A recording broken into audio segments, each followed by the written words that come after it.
Let's get one thing clear. If you're waiting to feel ready, you're going to be stuck forever. Nobody comes and hands you a permission slip to level up. That's on you. Growth doesn't show up like a golden ticket. It shows up as resistance, discomfort, self-doubt, and excuses. And your job is to bulldoze right through that. Growth never feels comfortable. That's the raw truth most people don't want to accept. We love the idea of leveling up, being stronger, smarter, more successful, but the process, the hard, boring, sometimes painful process, that's where 99% of people quit, because it's uncomfortable, and we've been conditioned to avoid discomfort like it's a red flag. But here's what no one told you growing up. Comfort is not your friend. Comfort keeps you stuck. It keeps you in the same cycle, waking up to the same results, telling yourself someday when you know deep down that day isn't coming, unless you force it. Growth doesn't show up in calm, easy moments. It shows up when your back's against the wall and you decide not to quit. It shows up when you drag yourself out of bed while your body begs you to hit snooze. It shows up in the middle of chaos, not when the stars align. Discomfort is the signal. It's the sign you're on the right track. Think about the last time you tried something new. Maybe it was speaking in front of people, starting a business, pushing past your usual limits at the gym. What was the common thread? You felt awkward, scared, maybe even like a fraud. That's not weakness. That's a growth spurt. That's your mind being stretched beyond what it's used to. That's where the magic happens. But most people interpret that discomfort as a stop sign instead of a green light. And the reason is simple. Our brains are designed for survival, not success. Your mind will always default to what feels safe. It's trying to protect you, but in doing so, it's also protecting your limitations. Your mind will whisper, "You're not ready. What if you fail? Just do it later." And every time you listen, you reinforce the idea that comfort is more valuable than progress. But here's what successful people know. People who've built real momentum in life and business and personal growth, they know that discomfort is the tax you pay to level up. You don't get transformation without friction. You don't become a better version of yourself by staying in the same emotional patterns, doing the same things that got you average results. You have to be willing to feel the pain of growth. Yes, pain. That pain is necessary. It's a sign that your old identity is cracking and something stronger is trying to emerge. That moment when you want to quit the gym because it burns, that's your muscles literally tearing so they can rebuild stronger. That moment when you're terrified of speaking up in a meeting, that's your voice finding its strength. It's uncomfortable, yes, but it's progress. Every time you choose discomfort on purpose, you're reprogramming your brain to stop fearing the unknown. You're building proof that you can handle pressure. And the more proof you build, the more unstoppable you become. Comfort is a slow death.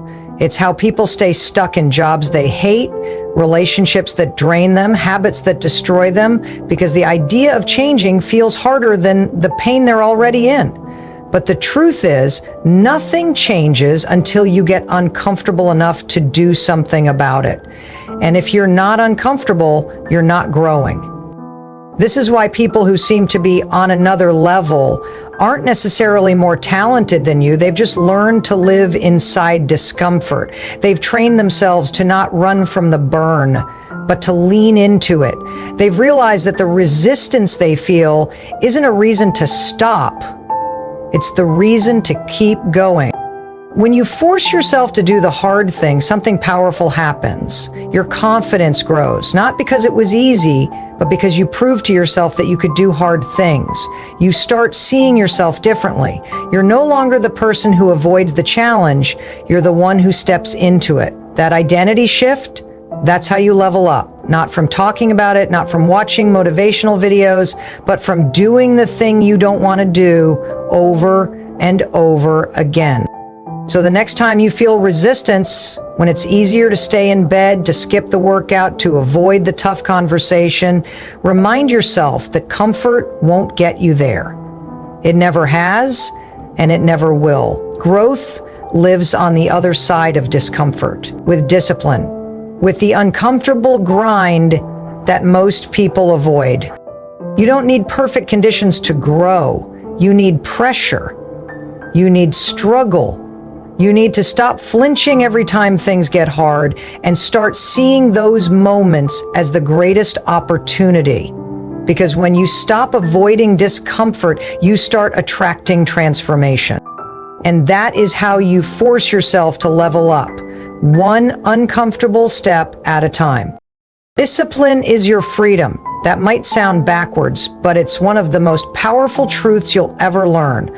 Most people think freedom means doing whatever you want, whenever you want. They think it means ease, comfort, no schedule, no rules. But real freedom, lasting freedom, the kind that creates success, peace of mind, and momentum, only comes when you live with discipline. Without it, you're a slave to your impulses, your emotions, you become trapped in a loop of bad habits, constant procrastination, and the slow drip of regret.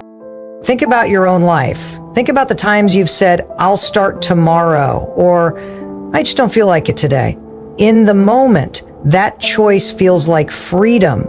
You're avoiding the workout, the project, the hard conversation. You're giving yourself a break. But the next day, you're buried in guilt. You're frustrated with yourself. You feel stuck. Why? Because you didn't take control. You let your feelings steer the wheel, and feelings are the worst drivers of action. Here's the thing. Feelings don't build anything. They don't build businesses. They don't get your body in shape.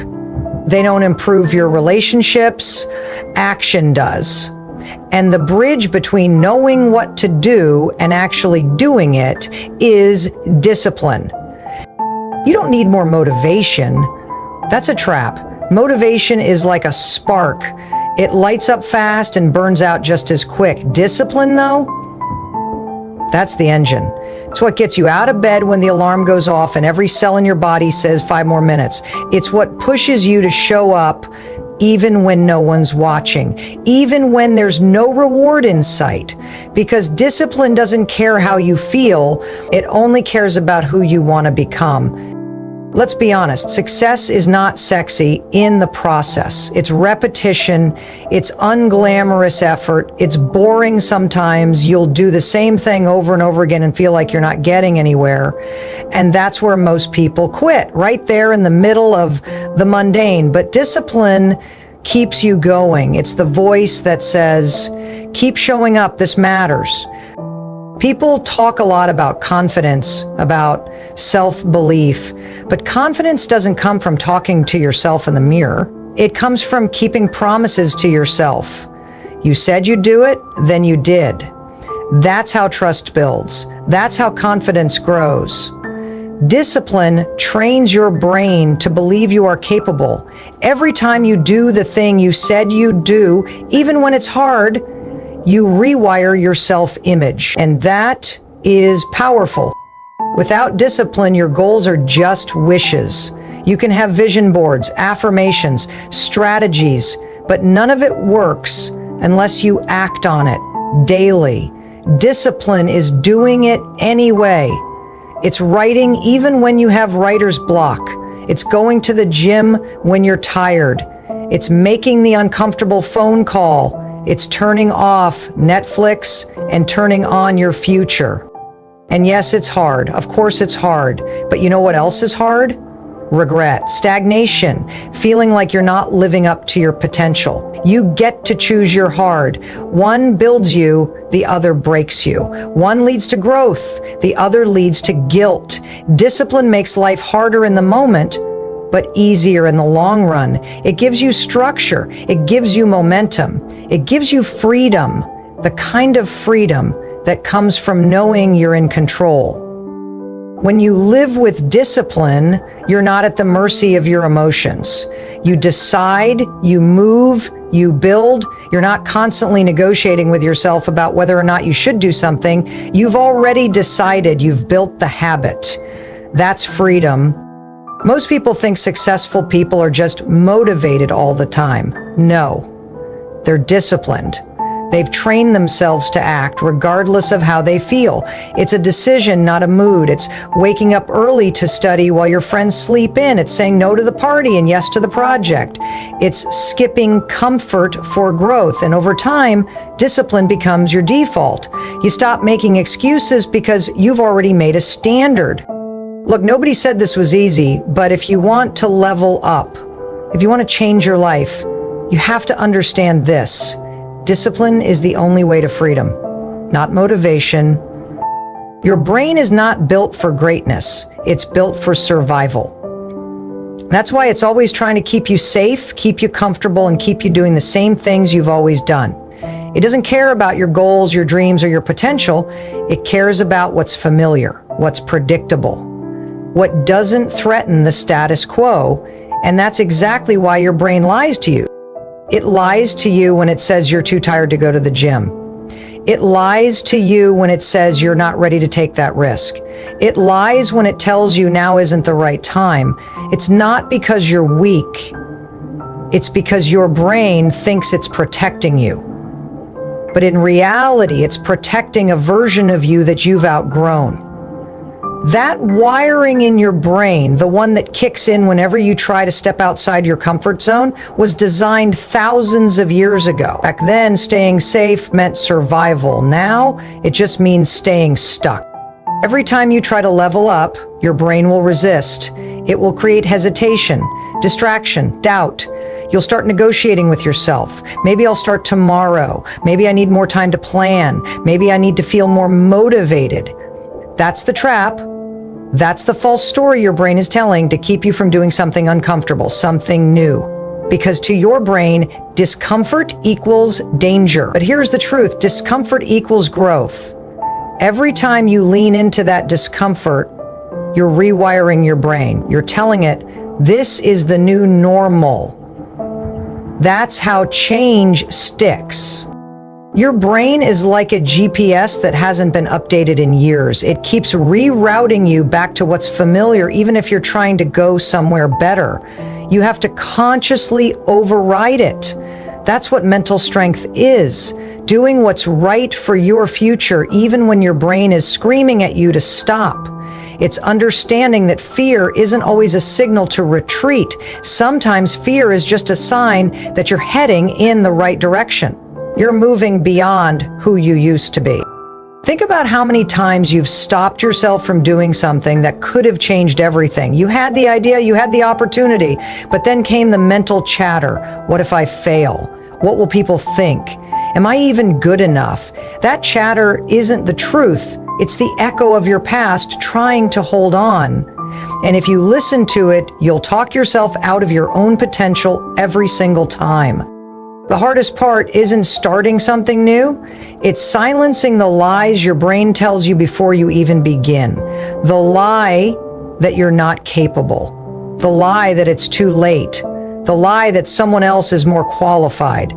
None of those things are facts. They're mental habits. They're neural pathways that have been carved out by repetition. And the only way to change them is to act in spite of them. Action is the only antidote. You don't overcome the lies in your head by thinking your way out. You overcome them by doing the very thing your brain is trying to avoid. You get up early, even when it says just 10 more minutes. You make the call, even when it says they won't want to hear from you. You show up, even when it says you're not ready. And every time you do that, you prove your brain wrong. You weaken that old wiring. You strengthen the belief that you can do hard things. Most people live in a loop of mental resistance. They stay trapped, not because they don't have talent, not because they lack time, but because they believe their brain's lies. They think fear means stop. They think doubt means they're not ready. But the most successful people in the world, they feel the same fear. They hear the same doubts. The difference is they don't listen. they act anyway. This is how you reclaim control. You start questioning the thoughts that come up when you're about to stretch yourself. You pause and ask, is this thought helping me or holding me back? That question alone can change your life, because once you realize your brain isn't always right, you stop giving it the final say. You become the one in charge. Growth doesn't come from thinking positive thoughts. It comes from doing the hard things consistently. It comes from pushing through even when your brain is screaming no. That's how confidence is built, through action, not belief. You don't need to believe in yourself before you start. You need to start. And that's what builds belief. That's what rewires the lies. So the next time your brain tells you to slow down, back off, or stay small, don't negotiate. Don't wait for the fear to pass. Move anyway. Take the step. Hit the button. Say yes. Because if you wait until you feel ready, you'll be waiting forever. Your brain will always find a reason to stop you. But you're done listening to lies. You're choosing progress over comfort, and that changes everything. You're not tired. You're unchallenged. Let that sink in for a moment. The fatigue you feel, the constant dragging through the day, the lack of energy or enthusiasm, it's not always physical. It's not always about needing more sleep or taking another day off or drinking another cup of coffee. It's something deeper. It's the fact that you've stopped being challenged. You've stopped stretching yourself. You've stopped setting targets that scare you. And now you're coasting. And coasting drains you faster than anything else. When you're not growing, your energy dies. That's the truth most people won't tell you. You think burnout comes from doing too much, but often it comes from doing too little of what matters. Think back to the times in your life when you felt most alive. Were you doing nothing? Were you in your comfort zone? No, you were probably chasing something, fighting for something, learning something new, proving something to yourself. You were in motion, you were under pressure, and somehow, even though it was hard, you had energy. You were fired up. So what changed? Most people confuse rest with purpose. They think if they slow down, they'll feel better. But what they really need is meaningful effort. Something that pulls them forward, something that forces them to rise above who they were yesterday.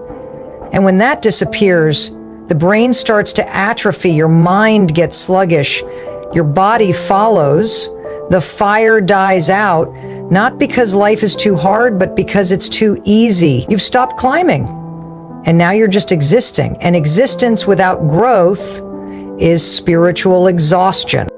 This happens more often than we realize. You start a new job, you're excited, engaged, curious, but fast forward 6 months or a year, and the same tasks that once gave you a rush now feel like a grind. Not because the job changed, but because you didn't. You stopped learning, you stopped pushing, and now your mind is starving for something new. It's not just about work. This happens in relationships, fitness, creativity, everything. Once the initial challenge fades, once the novelty wears off, the effort becomes routine. But growth doesn't happen in routine. It happens at the edge, where things get uncomfortable, unfamiliar, and uncertain. You don't need a vacation, you need a mission, something that pulls you out of bed in the morning with fire in your belly. And you don't find that mission by sitting still or waiting for clarity. You find it by moving, by chasing things that are bigger than your excuses, by doing the hard stuff on purpose. Challenge activates your potential. Think about athletes in the gym. If they stop increasing weight, their muscles plateau, they stop growing, their energy drops, but the moment they push a little harder, sweat a little more, go one rep further, everything wakes up. Same with your mind. It needs resistance to get stronger. It needs goals that scare you, risks that stretch you, people who challenge you, work that forces you to be better. But here's the twist. We avoid challenges Because they're uncomfortable, because they threaten our current identity. We're afraid to fail, afraid to look stupid, afraid to break what we've already built. So we protect the status quo, not realizing that the status quo is what's draining the life out of us. You're not tired from working too hard, you're tired from playing too small. You're tired because deep down, you know you're capable of more and you're not doing it. When you're in alignment with your potential, energy flows. You get up with purpose. You show up with focus. You attack the day instead of dragging through it. But when you're out of alignment, when you're shrinking instead of expanding, that's when you feel heavy. That's when you feel numb. That's when even the smallest task feels overwhelming. So ask yourself, when was the last time you did something that really challenged you, something that made your heart race, something that made you doubt yourself at first, but you did it anyway? If you can't remember, that's your answer. The solution isn't easy, but it's simple. You've got to manufacture your own challenge, create it, seek it, design a life that forces you to grow. That means setting goals that are just beyond your reach, having hard conversations you've been avoiding, saying yes to things that scare you, saying no to things that drain you, learning something new, moving your body, rebuilding your schedule to reflect your ambition, not your anxiety. When you challenge yourself, you unlock momentum. You shift from surviving to thriving. Your body responds, your mind sharpens, your spirit reignites, and suddenly you don't feel tired anymore. You feel alive. Purpose does that. Growth does that. The next time you say, "I'm so tired," check yourself. Are you really exhausted or just unchallenged? Are you resting or are you shrinking? Because sometimes the most energizing thing you can do is not to rest, but to rise. Step up, push, struggle, break, rebuild. That's what wakes you up. And once you wake up, everything changes. Success is a daily choice. That's it. Not a lucky break, not some once-in-a-lifetime moment where everything magically aligns. It's a repeated, deliberate decision you make every single day, whether you feel like it or not. The people who rise, the ones who level up, aren't superhuman. They're not gifted with endless energy or born with laser focus. They simply choose again and again to show up. They choose to put in the work, to do the things most people skip, and to keep going even when nobody's clapping for them. We love to glamorize success. We picture the big moments, the promotion, the six-pack, the viral post, the dream house. But what we don't see are the boring, quiet, often painful choices behind the scenes. Waking up early when the bed is warm. Logging off social media when your brain craves distraction. Showing up to the gym when your body says just one more rest day. Saying no to the party because your goals need your attention. These moments, they're not glamorous, but they are everything. Most people are chasing some perfect system, some flawless routine that'll finally click and make it easy. They want the secret hack. But the truth, the most successful people have terrible days too. They feel lazy, they get tired, they doubt themselves, but they don't negotiate with their goals. They've made success a non-negotiable. It's not based on mood. It's based on commitment. You want to write a book? Then write a paragraph today. You want to lose 50 pounds? Start with 20 minutes of movement. You want to grow a business? Make one scary phone call. These daily actions, small, uncomfortable, and usually uncelebrated, are the bricks that build everything. And the crazy part, most people know what they need to do. They just don't do it, not because they're incapable, but because they haven't decided that the discomfort is worth it. That's the choice you have to make. Do you want the comfort of now or the results of later? When you choose success daily, you start stacking habits. You begin to trust yourself. You say, "I did it yesterday, I can do it again." And over time, those small wins become your identity. You're not someone who tries to work out. You're someone who moves daily. You're not someone who wants to be a leader. You're someone who shows up and speaks up. That shift doesn't happen overnight. It's not a flip of a switch. It's a fire you build slowly, one log at a time. And here's something no one tells you. There's freedom in the routine. There's strength in the repetition. When you've chosen to commit to your goals every day, you stop overthinking everything. You stop questioning whether you should do the work. You just do it. Because success isn't based on your feelings. Feelings are temporary. Action is permanent. Of course, there will be days when you fall short. You'll slip, you'll skip, you'll fail. That's not weakness. That's being human. The key is not perfection, it's returning, getting back up, refocusing, recommitting. Because when you truly decide that success is a daily choice, you stop letting one bad day turn into a bad week. You stop letting your past define your pace, and you stop waiting for perfect conditions because you realize there's no such thing. Your time is limited, and every day you're making choices. Even not choosing is a choice. You're either building the life you want or settling into the one you're tolerating. And if you're stuck, if you feel like you're not moving, look at your choices. Are you deciding to grow, or are you deciding to stay safe? That's what this comes down to, choosing the hard now over the easy never. So the next time you hear that voice saying, "I'll start tomorrow," challenge it. Ask yourself, what does success look like today? Not next month, not 5 years from now, today. Then do that thing. It might not feel big, it might not feel heroic, but it matters because when you choose to act, you choose power, you choose progress. And over time, those daily decisions, they transform your entire life. Success isn't somewhere out there waiting for you to discover it. It's right here, right now, in the next action you take, in the next decision you make. Choose it today, and then again tomorrow, and again the day after that. That's how you level up, not in leaps, but in steps. Relentless, focused, daily steps. Most people stop at good enough. That's the brutal truth. They hit a point in their life where things are just fine. Maybe the job pays okay, their health is passable, relationships aren't on fire, and they settle.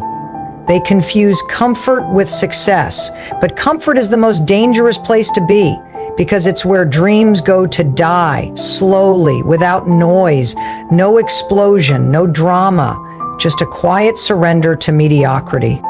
Let's break this down. Why do people stop at good enough? Because good enough is easy. It doesn't ask too much. It doesn't push back.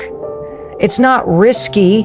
When something is good enough, you can hide there. You can tell yourself you're doing better than most. You can look around and say, at least I'm not failing. And that becomes the standard. That becomes the ceiling you live under.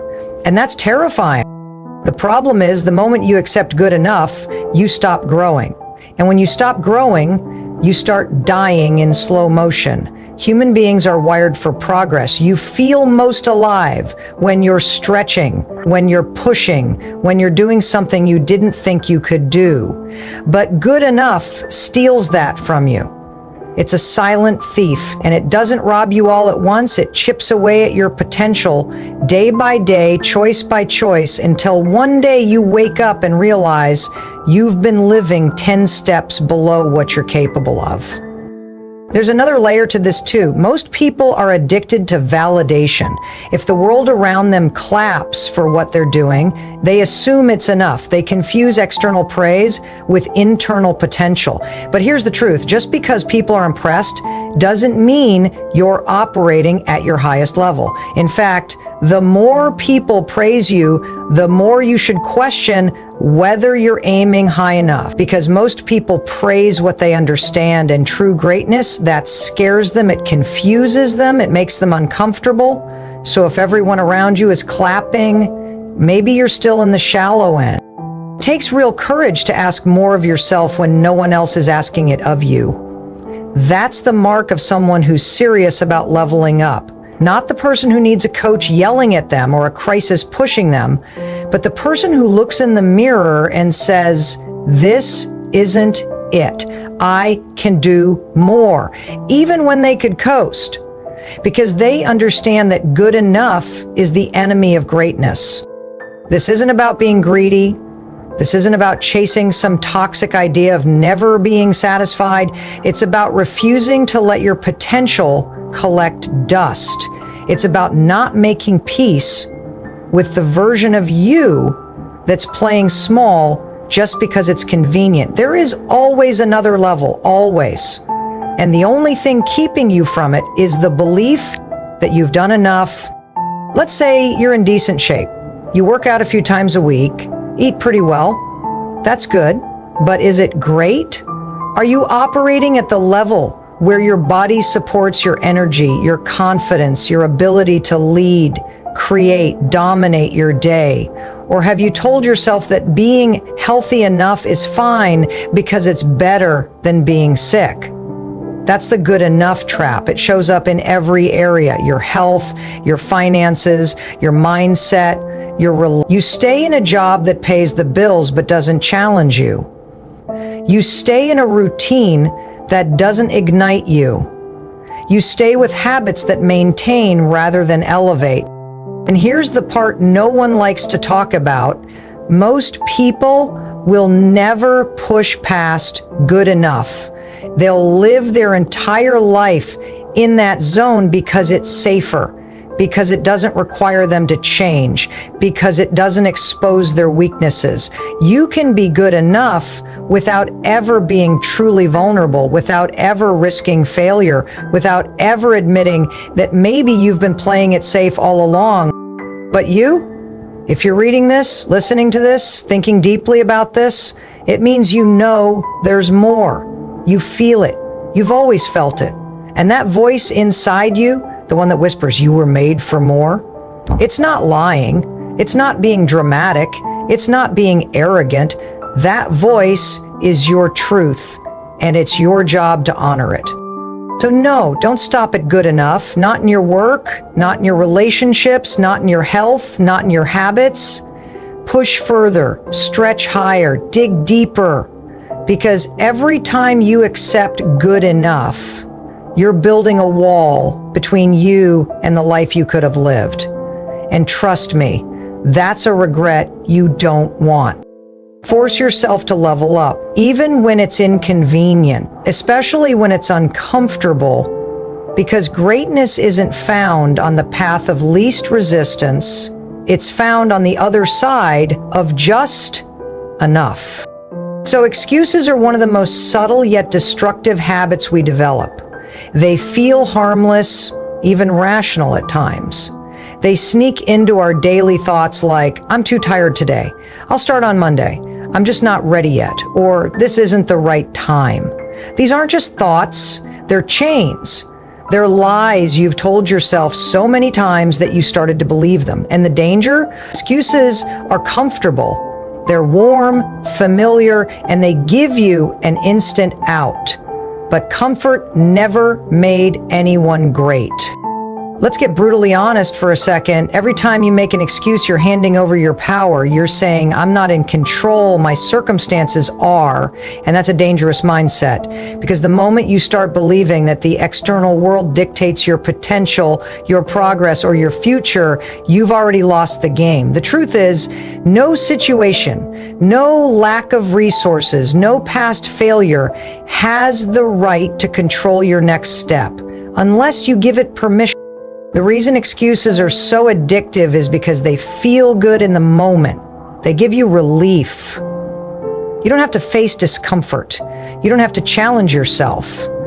You don't have to risk failing. But that short-term relief costs you long-term fulfillment. It's like eating junk food. Feels good for 5 minutes, makes you feel worse the rest of the day.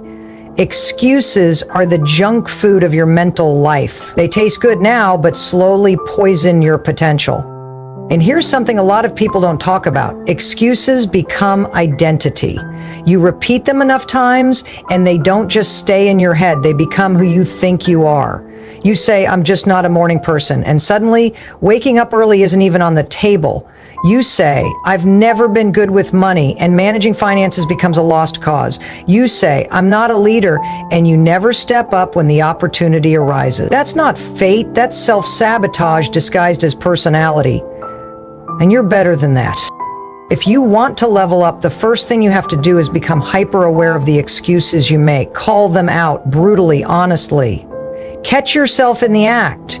When your mind says, I'll do it tomorrow, don't just nod and agree. Stop. Ask yourself, why not today? What's really stopping me? Is this truth or is this fear in disguise? You've got to become a detective in your own life. Investigate every limitation you've accepted and trace it back to its root. Most of the time, it's fear. Fear of failing, fear of looking stupid, fear of hard work. And if fear is running the show, your results will always be small. You don't overcome excuses by pretending they don't exist. You overcome them by replacing them with decisions. That's the power you hold. A decision made with clarity and action is a weapon against every excuse your mind can offer. When you decide, no matter how I feel, I'm doing it, something shifts. You step into ownership. You take the wheel back. You stop living reactively and start living intentionally. Excuses also love company. Pay attention to the people around you. If your circle is full of excuse makers, guess what you're going to normalize? Mediocrity. You'll start to see average as acceptable. You'll start lowering your standards without even realizing it. That's why you need to protect your energy. Surround yourself with people who challenge you, who call you out, who don't let you off the hook when you try to slip. Growth thrives in accountability. But here's the truth that should wake you up. Your excuses don't just affect you, they affect everyone around you. Every time you shrink back from your potential, you rob your family, your friends, your future self of the best version of you. That might sound dramatic, but it's real. You were not born to coast. You were born with the capacity to build, to lead, to inspire, and you can't do any of that if you're constantly hiding behind the walls you built yourself. No one's coming to knock those walls down for you. You built them, you tear them down, brick by brick, day by day. And yes, it's uncomfortable. Yes, it's messy, but it's also liberating. Because on the other side of your excuses is your actual life. The one you want, the one you dream about, the one you were built for. But you'll never see it if you keep choosing comfort over courage. So next time an excuse pops into your mind, don't negotiate with it, don't entertain it, recognize it for what it is, fear dressed up as logic, and then move anyway. Take the step. Do the hard thing. Prove to yourself that you are not a slave to your thoughts. You are in control. And the more you do that, the weaker your excuses become, and the stronger you get. It's not about being perfect. It's about choosing power over pity, progress over paralysis, and action over avoidance every single day. That's how you level up. Not by waiting, not by wishing, but by refusing to let your excuses define your limits. The biggest myth holding people back from greatness is this idea that you have to be ready before you begin. That readiness is some magical moment where the stars align, your confidence is high, the timing is perfect, and you suddenly feel unstoppable. Let's get real. That moment doesn't exist. That feeling, it's a lie. Waiting to be ready is just fear dressed up in procrastination's clothing. You don't become ready by thinking about it. You don't become ready by planning the perfect moment. You become ready by starting when it's messy, when it's uncertain, when it's uncomfortable. Action creates clarity, action builds confidence, and yet most people are stuck in their heads trying to figure it all out before they ever take one step forward. Here's the truth. Every successful person you admire started before they felt ready. They launched the podcast before they had the perfect mic. They posted the video before they knew if anyone would watch. They started the business with doubt in their chest and fire in their belly. Why? Because the only way to grow into the version of yourself that can do the thing, you don't become a speaker by waiting to feel like a speaker. You speak. You don't become a leader by reading books about leadership for 5 years. You lead. You don't become confident by hoping you'll wake up confident tomorrow. You show up scared today, and confidence shows up later as a reward. That first step is always ugly, always awkward, always uncertain. That's how it's supposed to feel. You'll overthink. You'll second guess yourself. You'll feel like a fraud. But none of those feelings disqualify you. In fact, they confirm you're doing something that matters. If you weren't stepping outside your comfort zone, you wouldn't feel fear. Fear only shows up when you're stepping into potential. And let's talk about this lie we tell ourselves, I'll start when I have more time. No, you won't. You're already not using the time you have. Starting has nothing to do with time. It has everything to do with choice. If it matters, you make time. You find 10 minutes. You wake up earlier. You cut out the distractions. You move it to the top of your list, not the bottom. Another excuse? I need more information. No, you don't. You're drowning in information. You've read the books, watched the videos, saved the quotes. What you need is execution. What you need is movement. People don't fail from lack of knowledge. They fail from lack of courage. They know what to do. They just don't do it. And here's the most powerful truth. Action is the antidote to fear. It always is. You don't wait to feel fearless. You move with the fear. You take it along for the ride. Fear hates movement. The moment you act, the fear shrinks. The hesitation dissolves. And suddenly, what felt impossible starts to feel manageable. You want to write a book? Start with one messy page. You want to change careers? Send one bold email. You want to change your body? Get up and take that first walk. You want to build confidence? Speak up once. That's how it works. Small acts of courage repeated daily. Confidence is not something you wait for. It's something you earn through repetition, through momentum, through doing hard things over and over until they aren't hard anymore. The most dangerous place you can be is in preparation mode forever, because it feels like progress. It feels like you're doing something, but all you're doing is building mental clutter and delaying your future.